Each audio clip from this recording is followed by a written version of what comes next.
Eu pergunto, quando nasceu aquela criancinha no ventre de Maria, aquele corpo, aquela humanidade gerada com 9 meses no ventre, ali os tecidos, os músculos, os nervos, os ossos, a pele, os órgãos, cada tecido, cada órgão, cada sistema, aquele homem que foi crucificado, cujo sangue verteu, essa humanidade desde o ventre, ela estava em corrupção ou em incorrupção? Estava em corrupção. Entenda corrupção no sentido de degeneração, de morte, não de pecado. Então, foi por essa razão, inclusive, que ele pôde morrer na cruz do Calvário. Do contrário, não poderia ter morrido. Como é que ele podia se tornar enfermo por nós? Então, aquela humanidade de Jesus foi a primeira a ser redimida, a primeira a deixar de ser um corpo corruptível para se tornar um corpo incorruptível. Foi a primeira humanidade, o primeiro corpo a deixar de ser um corpo de fraqueza para ser um corpo em poder. Um corpo em desonra para ser um corpo em honra, em glória. Ou seja, quando Jesus ressuscita dentre os mortos, aquele corpo dele é glorificado e transcende, portanto, essa mera humanidade. E não somente transcende, mas agora essa humanidade penetra na glória e na divindade, de maneira que agora é dito lá em Filipenses capítulo 3, versículo 20 e 21, que nós em ressurreição teremos o mesmo corpo de glória que o corpo de Jesus Cristo, o mesmo. Então é essa grande tenda formada por todos os eleitos de Deus, que foram uma humanidade redimida, uma humanidade regenerada, uma humanidade amalgamada à própria natureza divina, como está lá em 2 Pedro, capítulo 1, versículo 4, dizendo que os eleitos, eles participam ou se tornam coparticipantes da natureza divina. Então, é essa grande humanidade de eleitos, eu e você e todos nós, e com todos os eleitos do passado e os do futuro, todos formando um novo homem, uma nova humanidade, habitação de Deus, amalgamados a Deus, mesclados a Deus. Um grande, podemos colocar nesses termos, né? É como se fosse um complexo, né? Divino, humano, para a glória de Deus. Mas aí surge uma situação aqui no texto. E esse é o ponto que nós queremos continuar agora. Se Deus habita esse grande tabernáculo, que é humano e divino, porque Deus habita o humano divino, a pergunta é, quem são estes que habitarão em torno dessa grande tenda? Porque se Deus quer habitar essa tenda para estar entre os homens, quem são esses homens? Olha o versículo 3.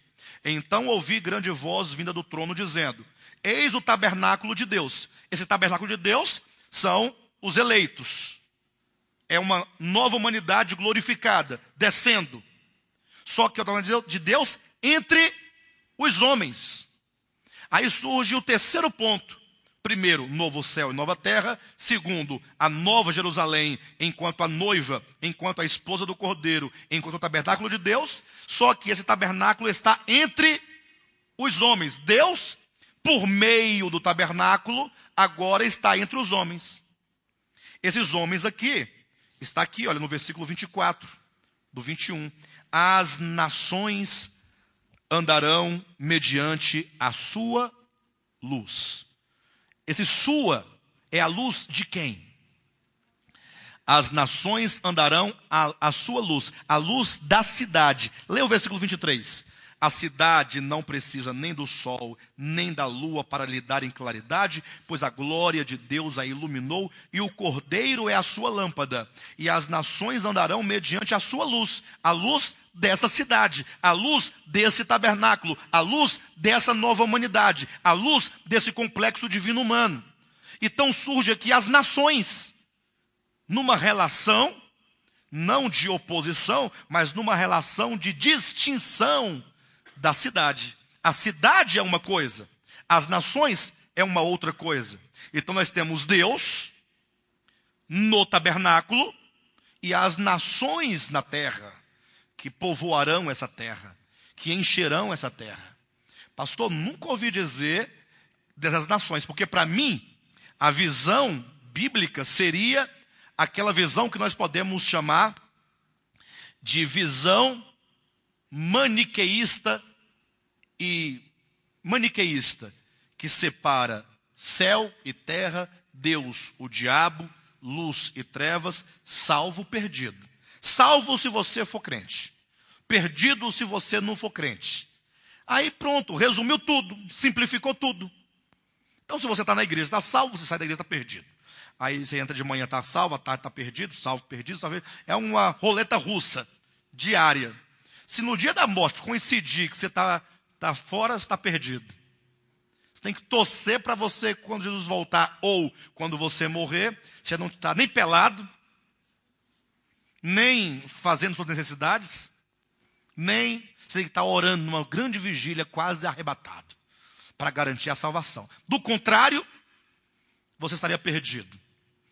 Bem, mas a Escritura não tem esse desfecho para nossa alegria. Para nossa alegria. Gente, que maravilha, como Deus é maravilhoso. Isso porque o tema eleição e predestinação, inclusive, ele foi por muito tempo rejeitado por muitos cristãos, exatamente por não discernirem isso, por pensarem que a eleição e predestinação é que Deus arbitrariamente pega uma pessoa para ser eleito e o outro eleito para o inferno, eleito para o céu, eleito para o inferno, eleito para o céu, eleito para o inferno. Aí as pessoas não podem conceber esse Deus deste modo. Aí a Escritura nos traz esse desfecho para nos mostrar que esta é uma visão equivocada. Não que o tema eleição e predestinação sejam equivocados, não. Mas que, se visto da perspectiva calvinista, dicotomista, maniqueísta, está equivocado. Então nós temos que atentar para essas nações aqui. Quem são essas nações? Por que eles estão aqui? Como eles serão? Aí eu quero lembrar aquele princípio que está lá em Mateus capítulo 25, que diz que quando Jesus falando acerca dos perdidos, né, ele diz: afastai-vos de mim, malditos, para o fogo eterno. Então ele faz referência a um fogo eterno.